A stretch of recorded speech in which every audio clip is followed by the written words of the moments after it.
Okay, so good morning, good afternoon, and good evening to everyone. Today we are going to have the third session of UIA's India and Asia Pacific Virtual Roundtable 2024. Today we are covering the topic which is diversity, equity, inclusions, and belonging in the form of panel discussion. My name is Vikas Tendre. I'm a founder of Detour and representing UIA in India as an active member. To start the session, I would like to call President of UIA, Mr. Cyril, for his opening remark. Cyril, over to you. Thank you very much. I'm Cyril Ritchie, President of the Union of International Associations, UIA, under whose auspices these Indian and Asia-Pacific virtual roundtables are taking place. This was a new initiative for UIA, and I warmly thank Vikas Tendre and him and the UIA active members who have set up 4 virtual roundtables in 2024, of which today's is the 3rd. First 2 were indeed successful.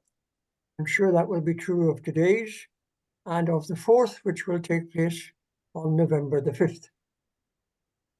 Through these virtual roundtables, UIA seeks to involve and provide a service to voluntary and professional associations throughout the region, generating knowledge and interconnectedness and expanding opportunities for longer-term cooperation.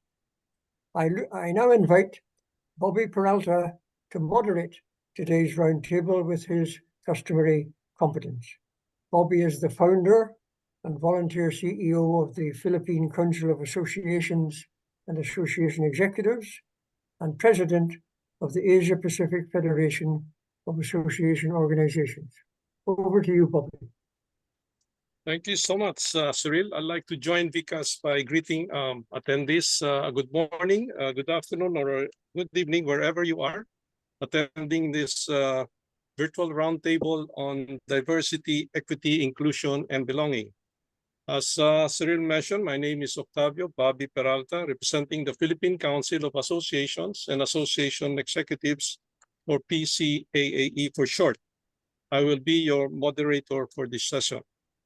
At the outset, let me thank the Union of International Association, UIA, represented here by its president, Cyril Ritchie, as well as Vikas Tendre of Detour for inviting me and my organization to be part of this auspicious event. To all our attendees, our webinar will be more or less 45 minutes and is being recorded for future on-demand access. If we have time at the end of the program, we will allot some time for your questions, but please submit your questions in the chat if you have some comments, questions, or insights or contributions. I first came to know the term diversity and inclusion, or D&I, as a member of the American Society of Association Executives. In August 2011, or 13 years ago, its board of directors approved a 3-year D&I strategic plan anchored on the principle that a diverse and inclusive organization is one that attributes high performance to composition, culture, and infrastructure for collaboration. As you know, there are now several phrases, acronyms, and words associated with D&I, such as DEI, or Diversity, Equity, and Inclusion, DEIB, or Diversity, Inclusion, and Belonging, and DEIB, or Diversity, Equity, Inclusion, and Belonging, which is the topic of our discussion today. As you know, diversity acknowledges the ways which people differ, such as in race, culture, nationality, gender, physical attributes, disabilities, age, education, and ways of thinking. Equity recognizes that each person has different circumstances and allocates resources and opportunities needed to reach an equal outcome.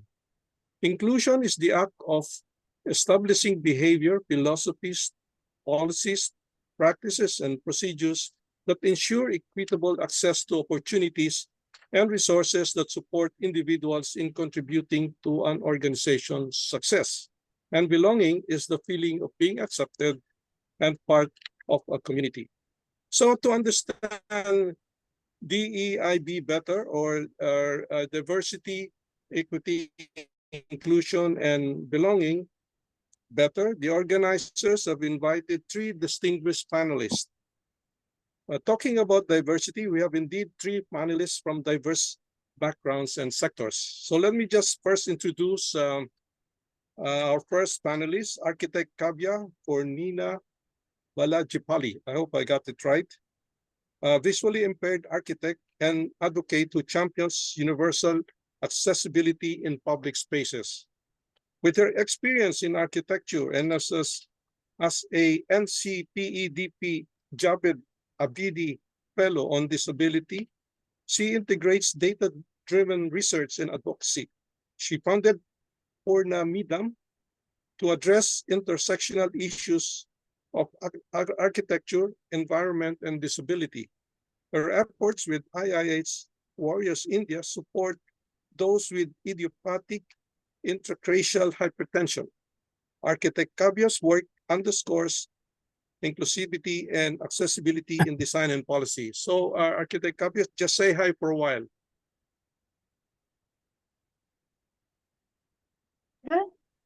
Am I audible? Yes, just say hi and I'll Yes. introduce the other Namaskaram. panel. Yeah. Thank you. I'll get back to you later, Architect. Right. Our second panelist is Sumit Agarwal, a dedicated advocate for diversity, equity, and inclusion, using his personal experience with cerebral palsy to inspire change. As an associate at Great Place to Work, he shapes inclusive workplace cultures and promotes DEI through over 350 lectures.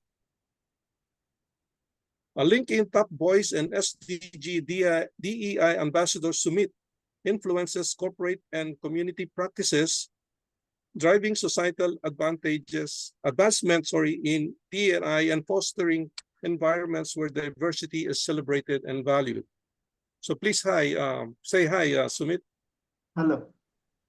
Thank you.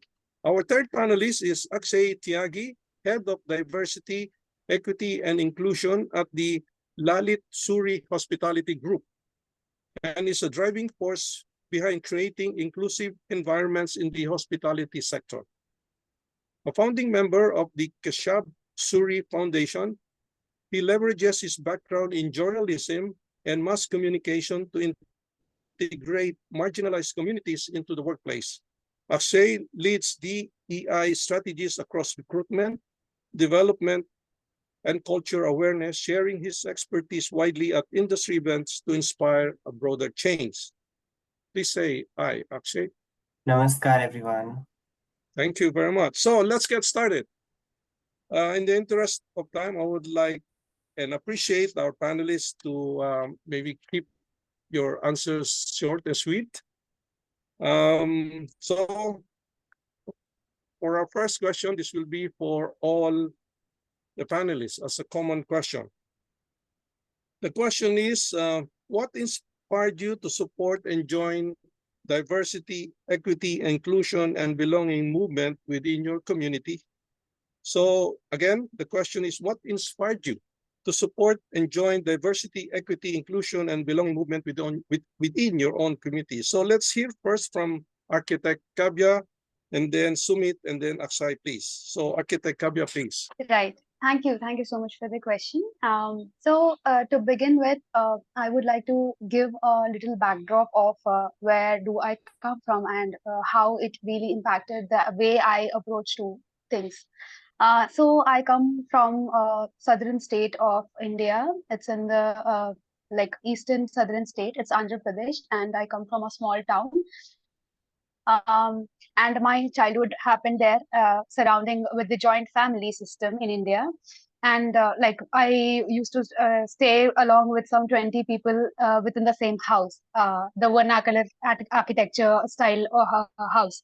So I had this experience living with a diverse set of people of different age groups and genders, and I mean interests and a lot of other things. And you know that we also follow different cultures across India with like different states. And like when you just move out, step out of the street itself, there will be diversity happening.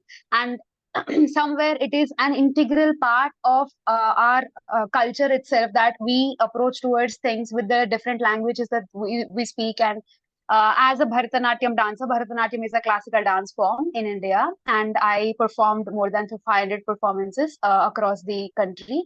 So that's also something which I happen to interact with different different states, where they also have different dance forms. So the point I'm trying to get is that there was already diversity happening around. And when I was moving towards the education, like the school, and then from there on higher school, and then the graduation, I moved from my small town to the cosmopolitan city called Mumbai, and I did my graduation there in architecture. So there was a cultural shift, as in the happened, and I interacted with other set of people. So everywhere it was always there in the backdrop. But then as a term, DEIB or DEI that we are talking about, it was not like very specific in that sense. But then internally it was a slow evolution happened. So all of these, like the environment that I was living in, and the culture that I was following, and coming to the permanent understanding. Hello. There was some disturbance happening. Yeah, may I request some attendees to please mute their audio, please? Yeah, go ahead. Sorry for right. Yeah, go ahead. That's okay. So right from there, to have a broader understanding as an architect is something which happened during my final year of architecture, when I lost my eyesight overnight due to a rare neurological condition called idiopathic intracranial hypertension, shortly known as IIH, that resulted in late blindness and other mobility limitations.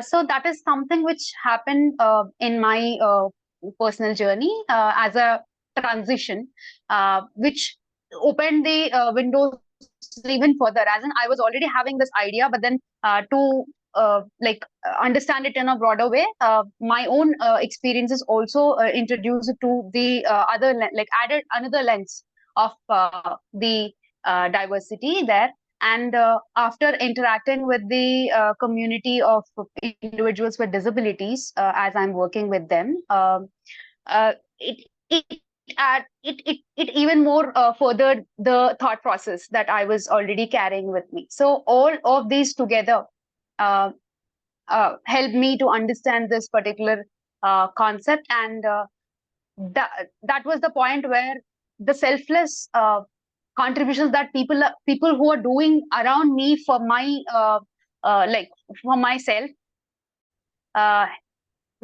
made me think about how I can really contribute in a reciprocative manner, and that's something which I started to do, and I'm still carrying it forward as an architect, with the understanding of universal design and accessibility, both from the user's perspective as well as the designer's perspective. I am trying to bridge the gap and working here in this space. Thank you. So I hope I answered your Thank you, question. Architect Kavya. And it's a very interesting personal journey. And I mean, you're right. While your DEIB evolved over time, but you started within the midst of the culture of family and community, and then you evolved in architecture and so on. So thank you so much for sharing that. Right. So let's go to Sumit, please. So what inspired you to support and join DEIB within your community? Sumit, please. See, any human being, right, has multiple identities, as to say. That person can be a father, that person can be a brother, that person can be a husband, can be a wife, can be a mother, can have multiple identities. So my journey with DEIB is very personal, because I was born in 7 months with a cerebral palsy, and I survived 4 major surgeries. After I survived 4 major surgeries, I was rejected from around 30 schools who told my mother that put him in a special education institute because he belongs there. He does not belong with us. So rejections shape up your life, as well as when I started growing up, there's a lot of people who came to my mother and told, adopt another child, don't rely on him because he will not be able to support during your old age. Then I did an MBA where I topped my university across the country of India with a 9.5 CGPA. Then 6 MNCs refused to give me a job. They told that you have a degree in marketing, you cannot walk or stand without support, we will not hire you. Then I opened up my own agency in PR and LinkedIn. Now I have clients all across the world. And I am also a acclaimed DEI speaker for multiple organizations like Great Place to Work and other organizations.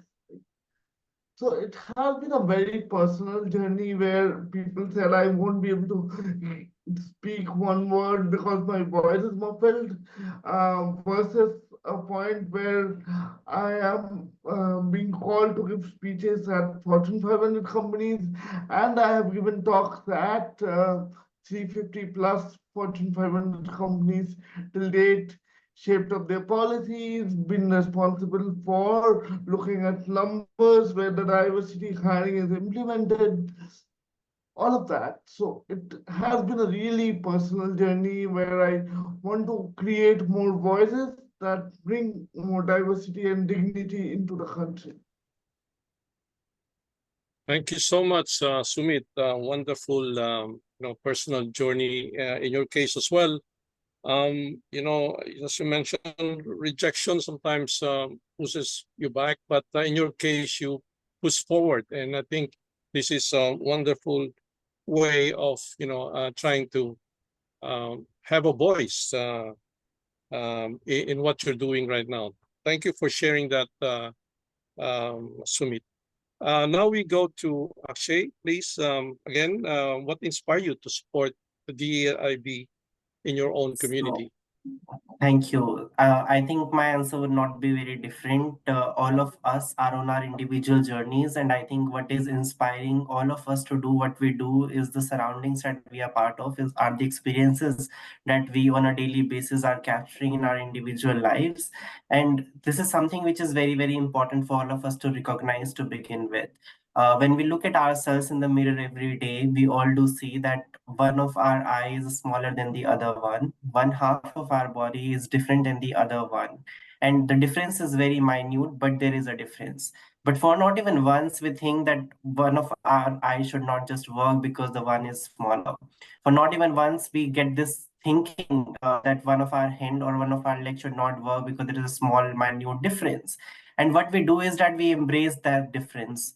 And if we can embrace those differences when it comes to our individual stories, is what we should prepare the world to actually embrace, empower, and mainstream.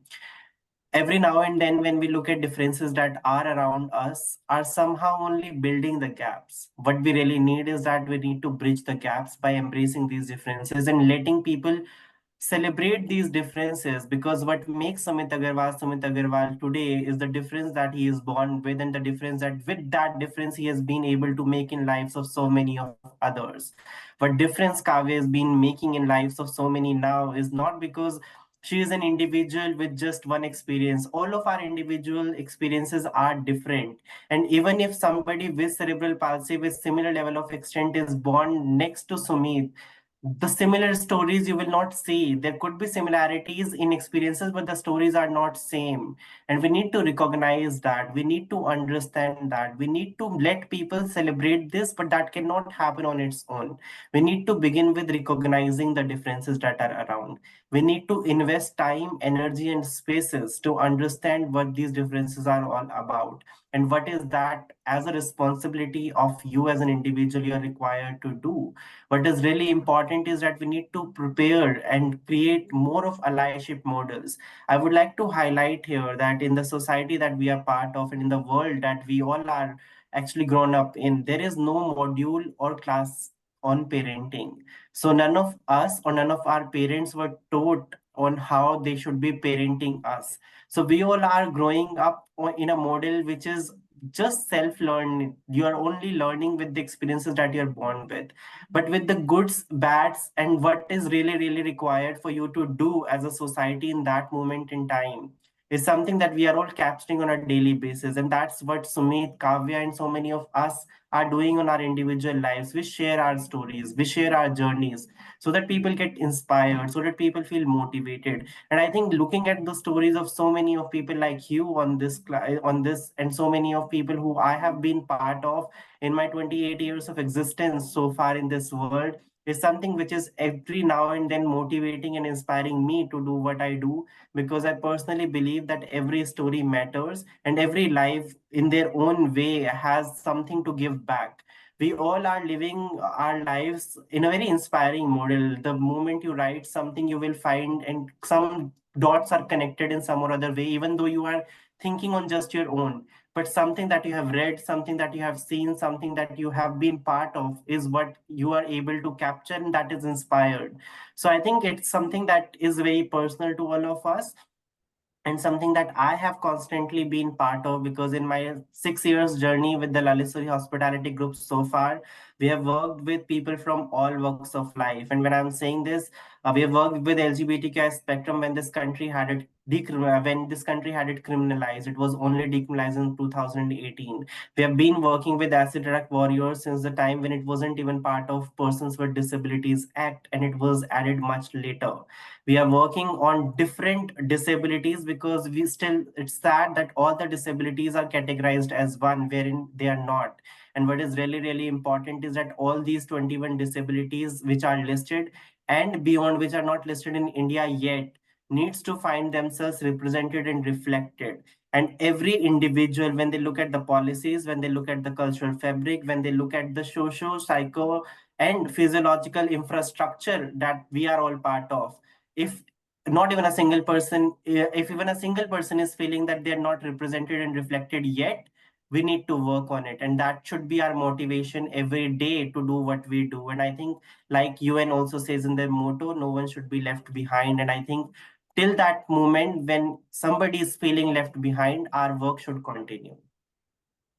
Thank you so much, Akshay, for sharing that another personal journey. And you can see, ladies and gentlemen, the diversity of our speaker's personal journey is very different and very significant as well. And as you said, every story matters, and of course, differences exist. But instead of making gaps, widening the gap, bridging it, and to shorten the gap or to eliminate the gap would be the way to go in terms of empowerment and mainstreaming, working with disabilities. Okay, so thank you so much for your initial replies. Now, may I get back to Architect Kavya again? Could you please share some successful initiatives or programs that you have implemented or witnessed that effectively promoted sustainability, social sustainability, by addressing the needs of individuals with disabilities? So please share your initiatives in many of your advocacies. Architect Kavya, please. Yes. So to begin with, the initiatives that I curated and I started working on, as part of my initiative Poornamidam, that works on the intersectionality of architecture, environment, and disability related issues. I along with another colleague, started an initiative called Ink for Inclusion. As India is a democratic country, and recently we had a massive engagement in terms of general elections happened in 2024 in the month of April, May. So during that time, how the individuals with disabilities were left out in the electoral processes, and to it's a basic right to vote, like they are not able to utilize that in that sense. So for that sake, to promote universally accessible and climate resilient elections, because we were having heat waves happening around, and how we can really tackle them while also ensuring accessibility in place. So for that thing, we have advocated for the universal accessibility and climate action together through the Ink for Inclusion initiative, wherein the Election Commission of India took the cognizance of the advocacy that we have been doing for years, and brought up the assured minimum facilities that include all these at place, like all the essential needs in place, so that the individuals with disabilities as well as the senior citizens can come out of their homes and vote, as well as they have introduced the vote from home option. And now talking about another initiative, which is Charter of Demands, that we based on the research, advocacy, and campaign that I have been carrying out, drafted the entire Charter of Demand that includes 10 major demands that right now needs to be addressed in the disability community in India. And a recent addition, like a recent evolution happened in this particular thing is the Ministry of Social Justice and Empowerment and the Department of Empowerment for Persons with Disabilities took the cognizance of the Charter of Demands, and it made to the initiation of the Accessible India Campaign 2.0, because the earlier Accessible India campaign was launched in the year 2015, and it's now 9 years plus. It's still on, it's active, and the one of the demands was for the initiation of the campaign's 2.0 version with larger targets and like increased budgets. So that is something which recent evolution. And talking about the other campaigns that I curated, which is We All Belong and It's Our Beach Too, as a part of my research and advocacy and campaign that I was doing in the on the universal accessibility of public spaces, with a special emphasis on the recreational and leisure and cultural spaces. So in that sense, with the case studies, like with a detailed case study on the blue flag beaches across the globe and in India, I prepared. I made multiple field visits to the beaches to understand the accessibility quotient of the beaches, and prepared proper field reports, which includes the observations as well as the recommendations. And that was also taken to the cognizance of the Blue Flag International team, and now it is under revision in terms of the accessibility quotient of blue flag beaches across the globe.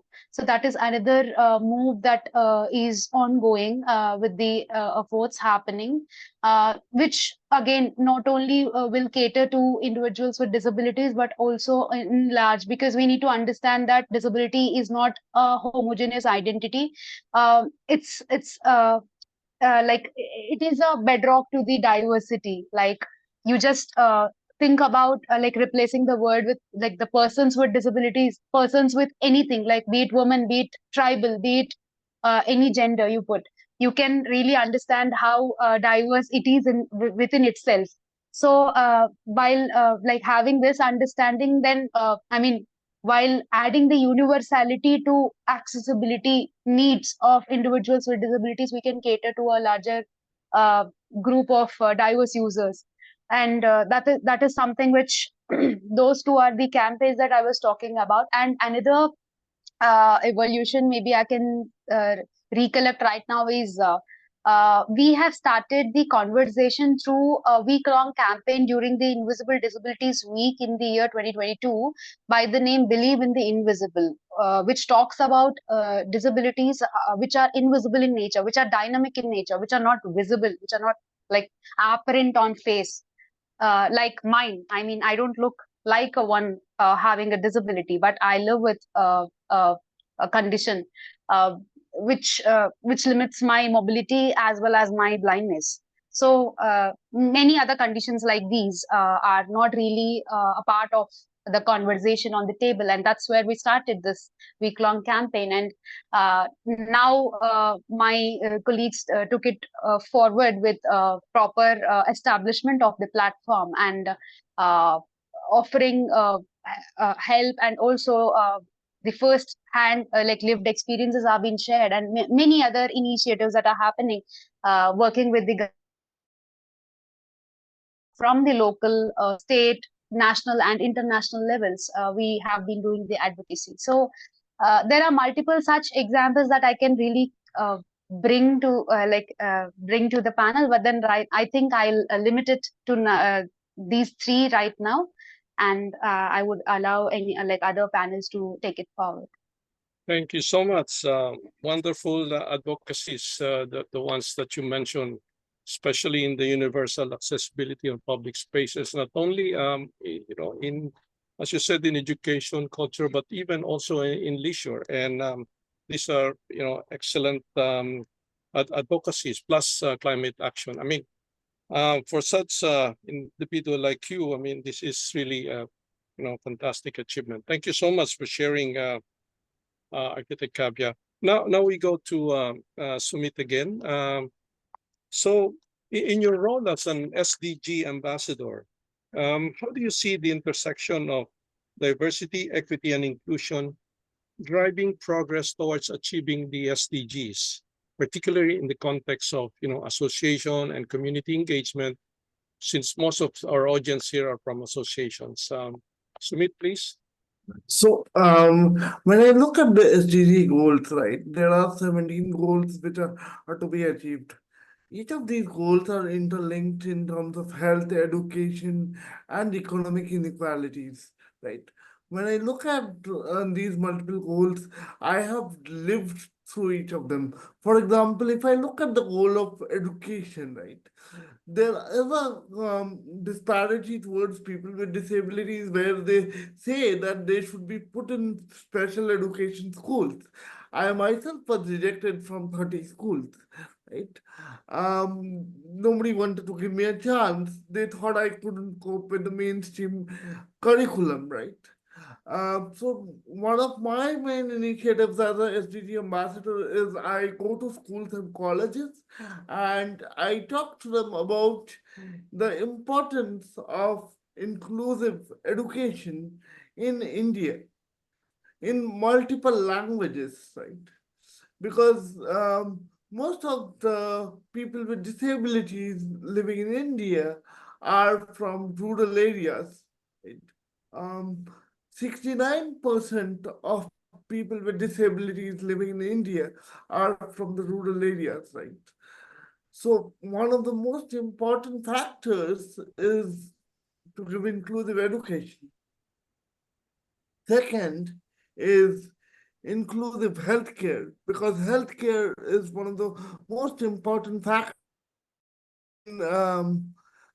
in the SDG goals, right? And in a country like India, people with disabilities, most people with disabilities, I also work with the transgender community very closely, right? They are denied healthcare at various hospitals at various stages, right? So making the medical professionals aware of care as well as empathy from a point that where they do not refuse care to a person who is in need of it is very important.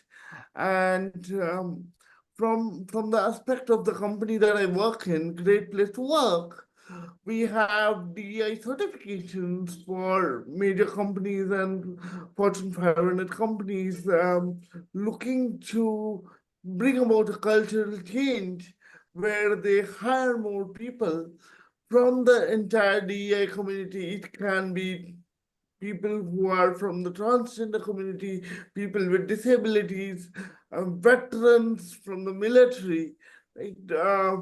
People who have retired from the workforce and they're looking to rejoin the workforce. All the aspects, when you are looking at DEI, you can't just talk about disability or LGBT in isolation.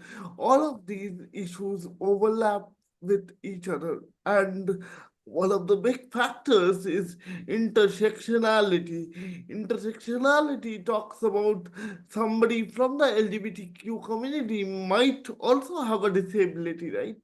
So when we look at policies, we have to look at the most vulnerable section of the communities in a country like India, which is the most populous country of the world, and each state has its own culture, own food and fashion sense, own traditions. It is very difficult to manage, but it is not impossible to achieve. For example, I am also one of the icons of the Election Commission of India when it comes to Kolkata, right? In India, we have 85 lakh people with disabilities registered as voters. And what is happening is there was officers in Calcutta who were going to the houses of people with disabilities and collecting the votes so that they don't miss out on the biggest festival of democracy that we had in India, right? So India has come a long way, and I think a lot more can be done because I was able to reach over 300 million people through my LinkedIn, and I think that's just the start. I think there's a lot waiting to be done. There are companies, for example, I also work with one of the companies called Rangam, which has its headquarters in New Jersey. They help in DEI hiring and recruitment for Fortune 500 companies. And now I see that the numbers are increasing. If I am to give you a statistics, companies which are diverse perform 19% better than homogeneous teams.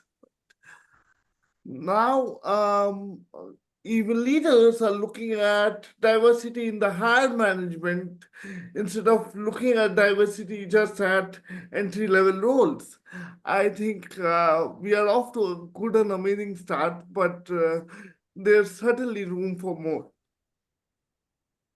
Thank you so much for sharing again, Sumit, especially on the SDGs. Of course, as we know, there are 17 SDGs, but you're right. I mean, you're focused on three, which is on health, education, and economic, conditions of people with disabilities and other, diverse population you mentioned in India. So thank you so much for sharing that.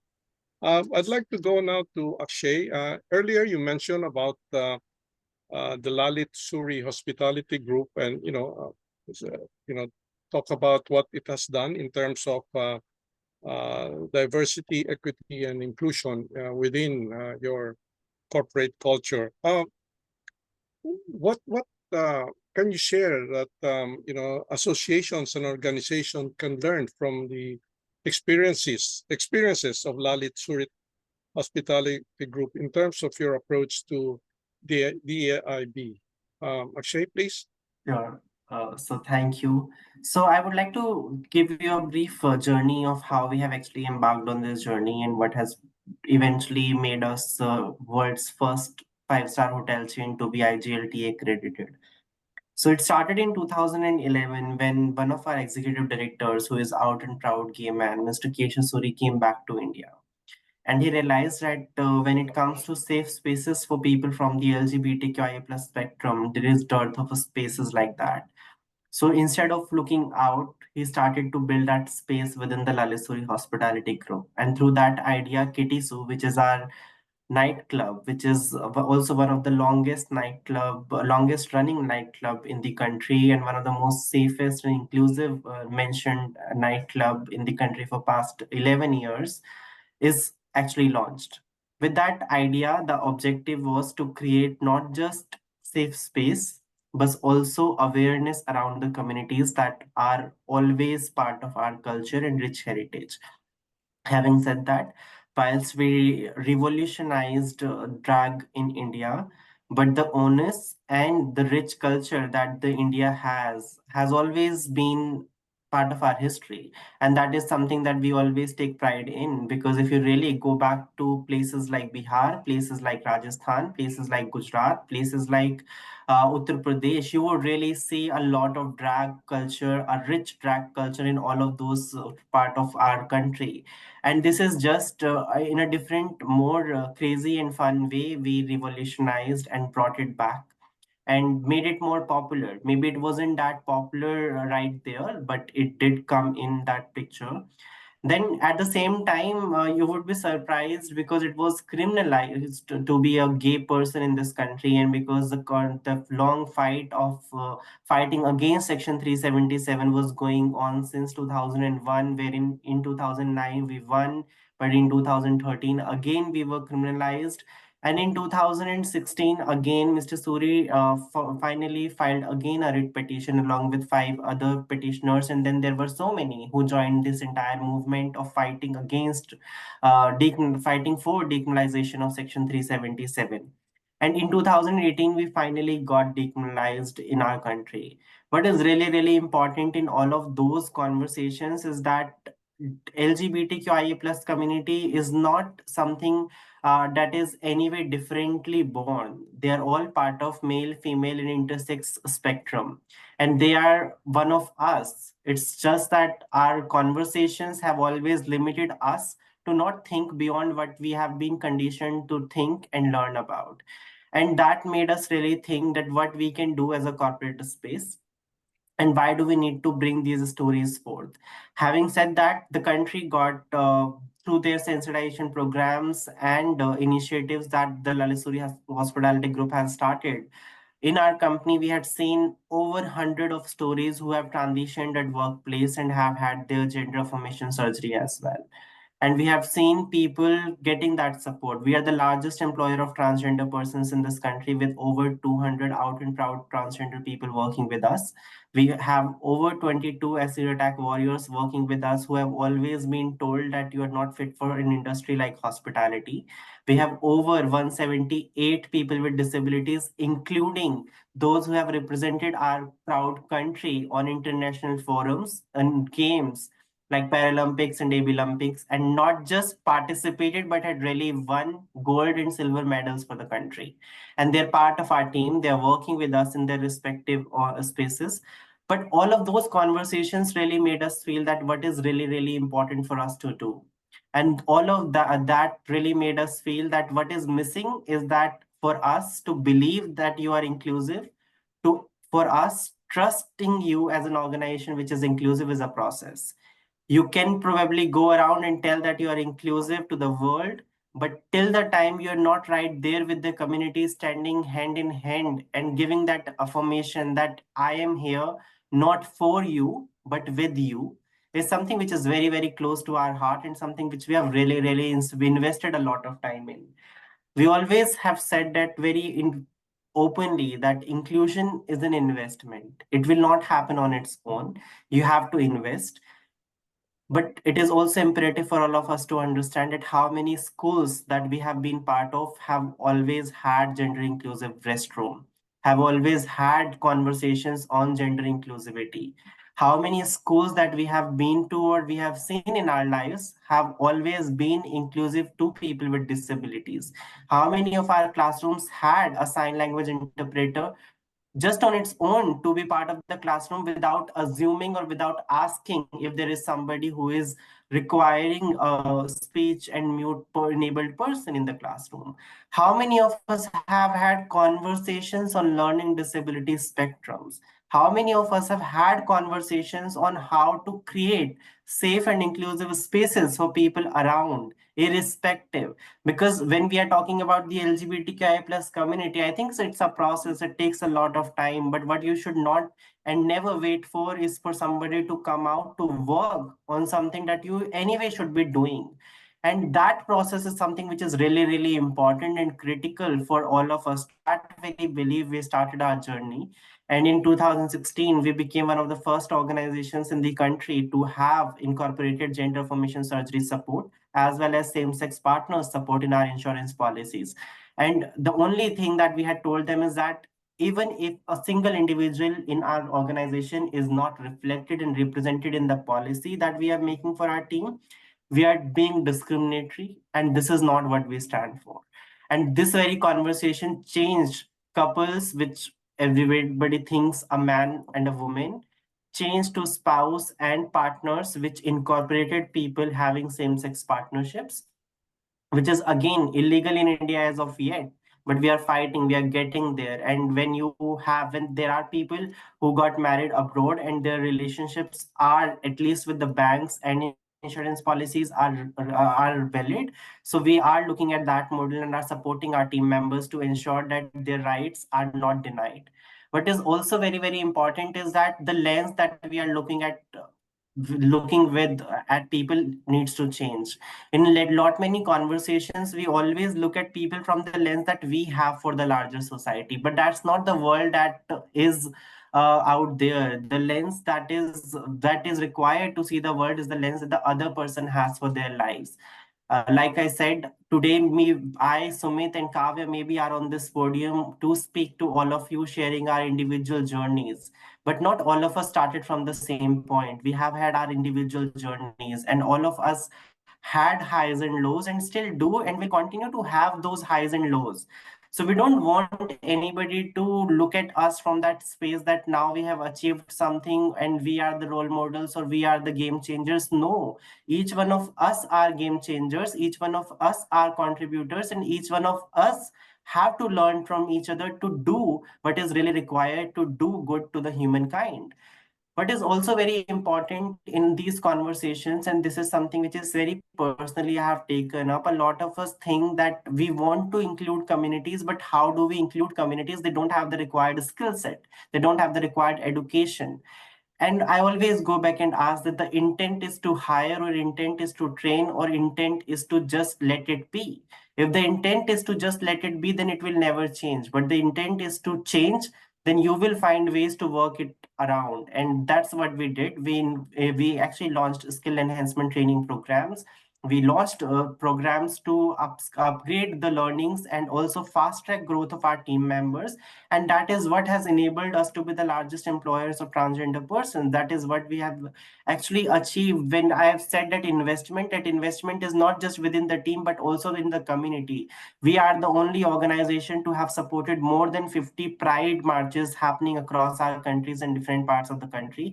We are doing entertainment workshops, which has nothing to do with hospitality per to say, but what is important is that I am to recognize that if there are transgender people and their interest is acting, then I should be investing in them as well as a community because they need it. And I am very proud to share that out of these learning programs in entertainment industry, we are proud to have 17 of our participants of these acting workshops now portraying characters in OTT, Bollywood, as well as different other entertainment industries, including Rani Kohinoor, who has been part of Saregama, Big Boss, and is part of the DragCon as well, and is actually making the country proud.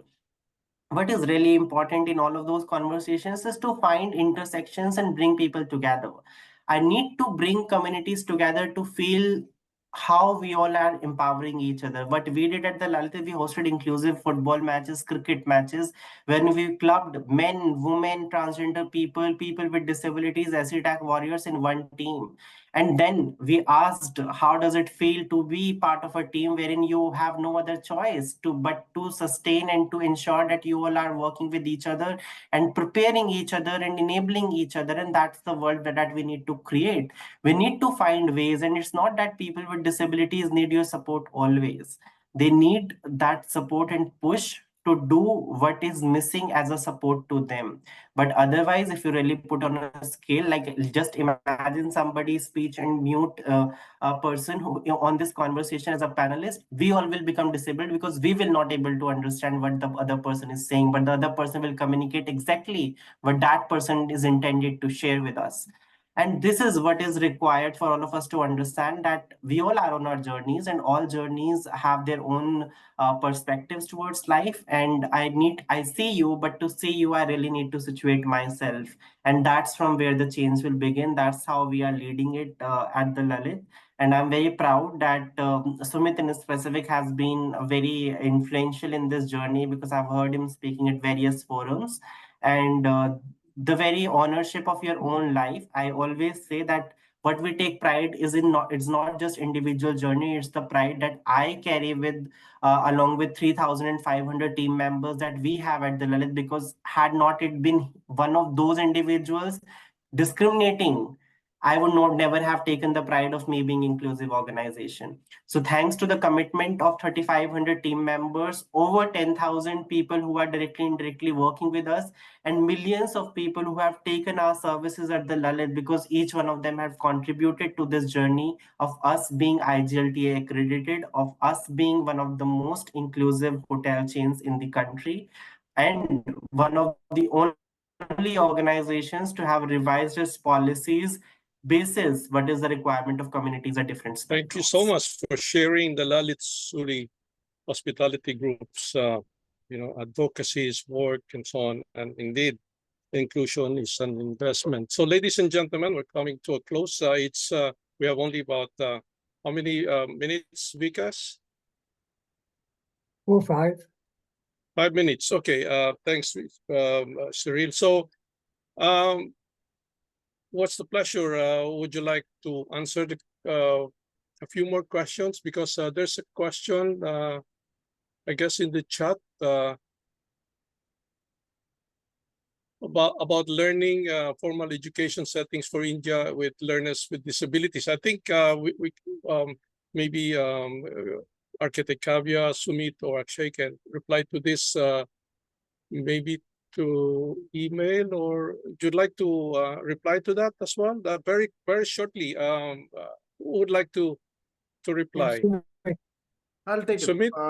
Okay, Sumit, yes, please. So, when we look at learning settings for people with disabilities, in India, we must understand that there are 21 types of disabilities according to the People with Disabilities Act 2016 by the Government of India. Every one of them might have their different needs.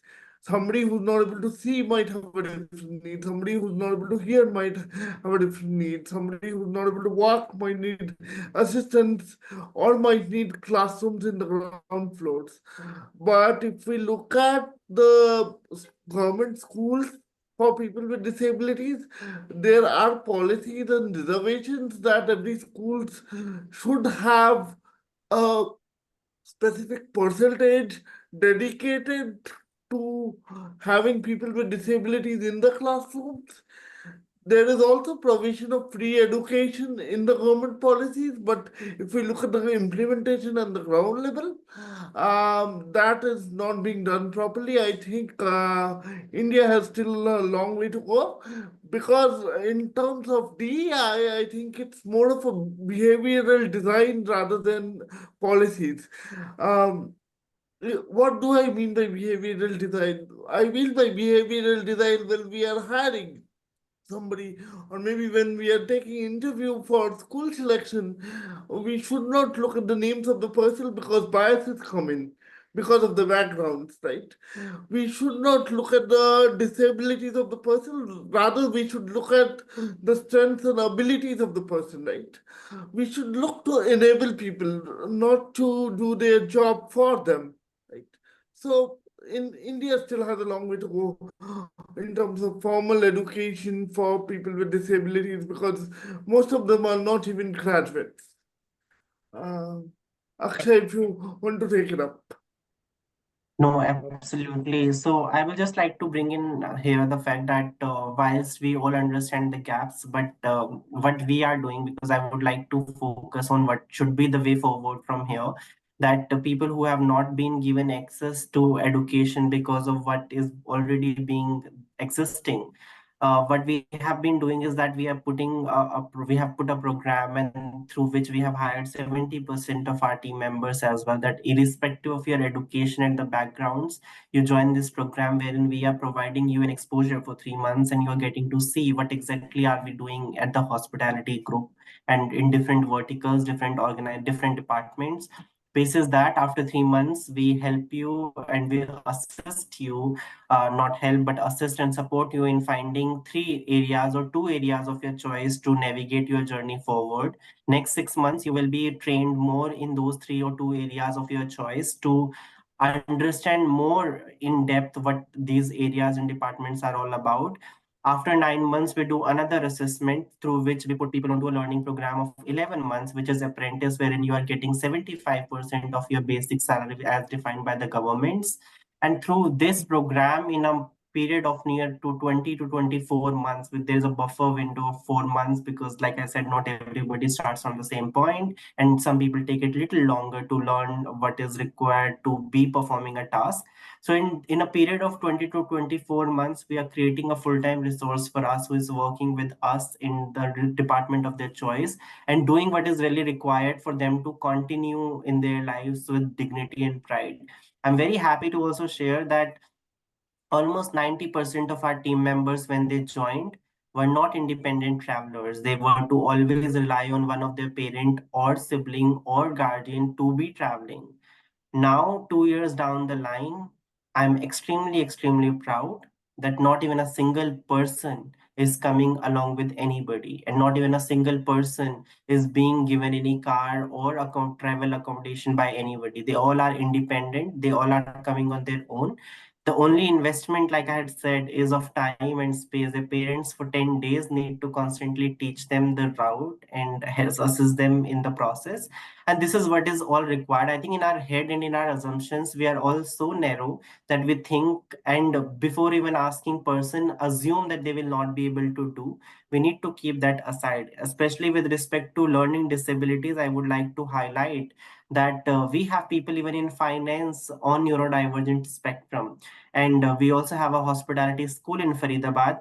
It was a tough battle again, but we fought it very hard with the National Council of Hotel Management and Catering, that we really want to start degree program and diploma programs for people with special education needs, because so far what exists is all vocational programs, and those vocational programs are not really living up to the expectations of hotel as an industry. So we really wanted to create a diploma and degree program. And after a tough 2-year-long conversations, they said that, okay, if you're so adamant to do it, why don't you start it, and then we will see how does it progress. And I'm very elated. Last year we started with a batch of 5. This year we have successfully gathered a batch of 14 students who are part of this. And 5 of the students who joined last year, they are currently on their internship period. All of them, and are not working and interning with us directly, but in 3 different organizations, have received the best trainee of the month certificate already. So it's the investment, the time and the energy that you put in people and create that space to be themselves is what all is required. What is really important is for us to not assume and for us to not put together a plan without discussing it with the person themselves. So this is something that we are doing and is changing something.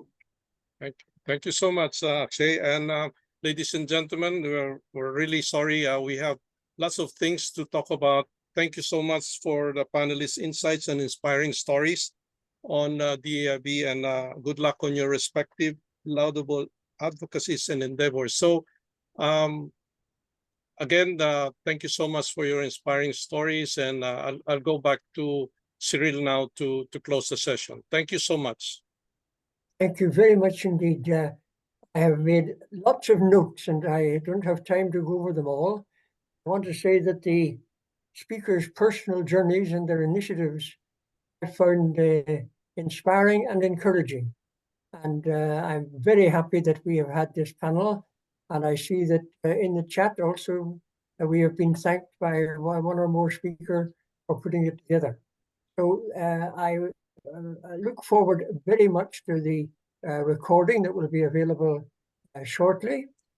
Thank you very much, Bobby, for, as I said at the beginning, your competence was amply demonstrated and your Thank you. sympathetic approach to the entire.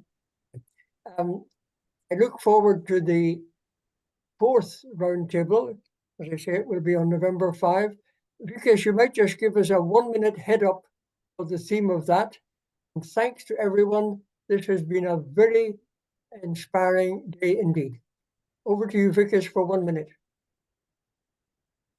Thank you, Cyril, and thank you, Bobby, Akshay, Sumit, and Kavya for a nice session. It was really enriching, and we definitely learned a lot. I would like to announce the last roundtable, which we had a topic: memberships life cycle, recruitment, engagement, and retention. This is more for the associations and non-profit organizations, those who are working in the country, also in Asia Pacific region, and we are having this on 5th of November, 2:30 p.m. India time. So I would like to thank you all again and look forward to join. You all have joined the fourth session, and we will have the continue this journey and closing our roundtable session for today. Thank you very much. Vikas, would you like to have a group picture? Maybe a Yes, quick we one? would be, yes, definitely. Yeah, could you put on your videos for those who would like to join the photo opportunity, please? Thank you. Yes, I would request everyone to put on the video.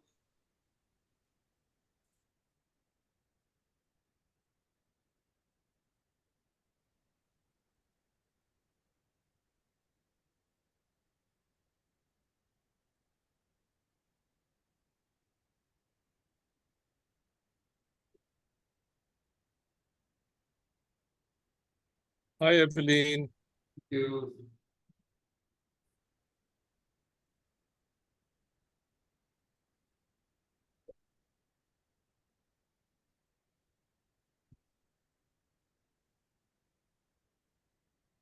Is it done?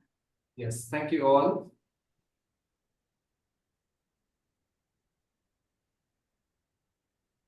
Okay, so I formally Thanks once again to everyone.